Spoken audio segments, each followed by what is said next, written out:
Silver line പദ്ധതി ഉപേക്ഷിച്ച് പുതിയ അതിവേഗ റെയിൽ പാതയുമായി സംസ്ഥാന സർക്കാർ. തിരുവനന്തപുരം മുതൽ കാസർഗോഡ് വരെ 583 കിലോമീറ്റർ നീളത്തിൽ റീജിയണൽ റാപ്പിഡ് ട്രാൻസിറ്റ് സിസ്റ്റം നടപ്പാക്കാൻ മന്ത്രിസഭായോഗം അംഗീകാരം നൽകി. തൂണുകളിലൂടെയാകും റെയിൽപാതയുടെ ഭൂരിഭാഗവും കടന്നുപോകുക.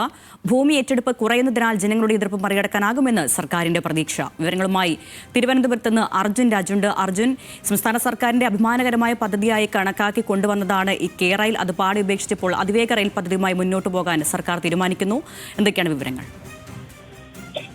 അരുണ്യ, കേരയിൽ പദ്ധതി പൂർണ്ണമായും അവസാനിപ്പിക്കാൻ സംസ്ഥാന സർക്കാർ തീരുമാനിക്കുകയാണ്. പ്രാദേശികമായിട്ടുള്ള എതിർപ്പാണ് ഏറ്റവും പ്രധാനപ്പെട്ട കാരണം. കേരയിൽ പദ്ധതി കടന്നു പോകുന്നത് ജനവാസ മേഖലയിലൂടെയും പരിസ്ഥിതിക്ക് ദോഷകരമാകുന്ന തരത്തിലുമാണെന്നുള്ള വിമർശനം ഇതിനോടകം തന്നെ ഉയർന്നിരുന്നു. വലിയ പ്രാദേശികമായിട്ടുള്ള എതിർപ്പ് ഉള്ള പശ്ചാത്തലത്തിൽ കൂടിയാണ് ഇപ്പോൾ കേരയിൽ പദ്ധതി പൂർണ്ണമായും ഉപേക്ഷിക്കാൻ സംസ്ഥാന സർക്കാർ തീരുമാനിച്ചിട്ടുള്ളത്. ഒപ്പം ഡിപിആറിന് റെയിൽവേ ഇതുവരെ അനുമതി നൽകാത്തതും കേരയിൽ പദ്ധതി അവസാനിപ്പിക്കാൻ സംസ്ഥാന സർക്കാരിനെ പ്രേരിപ്പിച്ചു. അതേസമയത്ത് അതിവേഗ റെയിൽപാത എന്ന പദ്ധതി ഉപേക്ഷിക്കുന്നില്ല. പുതിയ പദ്ധതിയുമായി സംസ്ഥാന സർക്കാർ എത്തുകയാണ്. റീജിയണൽ റാപ്പിഡ് ട്രാൻസിറ്റ് സിസ്റ്റം, അതായത് RRTS എന്ന പദ്ധതിക്കാണ് മന്ത്രിസഭാ യോഗം തത്വത്തിൽ അംഗീകാരം നൽകിയിട്ടുള്ളത്. അത് ജനവാസ മേഖലകൾ കുറച്ച് അധികം ഭൂമി ഏറ്റെടുക്കുന്ന ഉൾപ്പെടെയുള്ള കാര്യങ്ങൾക്കൊക്കെ കുറവ് വരുന്ന പദ്ധതിയാണ് ഈ RRTS എന്ന് പറയുന്നത്. തൂണുകളിലൂടെയാണ് ആ പാതയുടെ ഏറെയും പോകുന്നത്. അതൊക്കെ പരിഗണിച്ചുകൊണ്ടാണ് ഇപ്പോൾ RRTS പദ്ധതി നടപ്പാക്കാൻ മന്ത്രിസഭാ യോഗം തത്വത്തിൽ അംഗീകാരം നൽകിയിട്ടുള്ളത്. ഇതിന്റെ തുടർ നടപടികൾ സ്വീകരിക്കാൻ വേണ്ടി ഗതാഗത വകുപ്പിനെ മന്ത്രിസഭ ചുമതലപ്പെടുത്തിയിട്ടുമുണ്ട്. സംസ്ഥാനത്തിന്റെ താല്പര്യം അറിയിച്ച് കേന്ദ്ര സർക്കാരിന് ഔപചാരികമായി കത്തയക്കാനും തീരുമാനിച്ചു.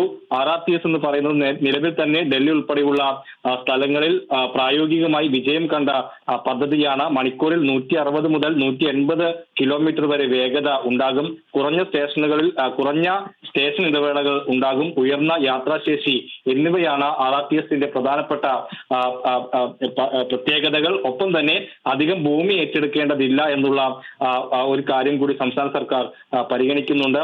ഈ ജലവിഭവത്തെ അധികം തടസ്സപ്പെടുത്താതെ, അല്ല ജലത്തിന്റെ ഒഴുക്കിനെയൊന്നും തടസ്സപ്പെടുത്താത്ത രീതിയിൽ ഈ പൂർണ്ണമായും അല്ലെങ്കിൽ ഏറെക്കുറെ തൂണുകൾ വഴി ഉള്ള മോഡലാണ് ഈ പദ്ധതി. അതുകൊണ്ട് തന്നെ അത് ഏറ്റെടുക്കുകയാണെങ്കിൽ പ്രാദേശികമായിട്ടുള്ള എതിർപ്പ് ഉൾപ്പെടെ ഉണ്ടാകില്ല എന്ന വിലയിരുത്തൽ സംസ്ഥാന സർക്കാരിന് ഉണ്ട്. ഒപ്പം ഭൂമി ഏറ്റെടുപ്പ് ഗണ്യമായി കുറയ്ക്കാൻ കഴിയുമെന്നുള്ള വിലയിരുത്തലുണ്ട്. അതിന്റെ കൂടി അടിസ്ഥാനത്തിലാണ് ഇപ്പോൾ അതിവേഗ റെയിൽപാത RRTS എന്ന പദ്ധതിക്ക് അംഗീകാരം നൽകാൻ മന്ത്രിസഭാ യോഗം തീരുമാനിച്ചിട്ടുള്ളത്. ഉടൻ തന്നെ കേന്ദ്രത്തിന് ഇത് സംബന്ധിച്ചുള്ള കത്ത് നൽകും. അതിനായിട്ട് ഗതാഗത വകുപ്പിനെ ചുമതലപ്പെടുത്തിയിട്ടുമുണ്ട്. ശരി, അർജുൻ രാജാണ് വിശദമായ വിവരങ്ങൾ നൽകിയത് തിരുവനന്തപുരത്ത് നിന്ന്.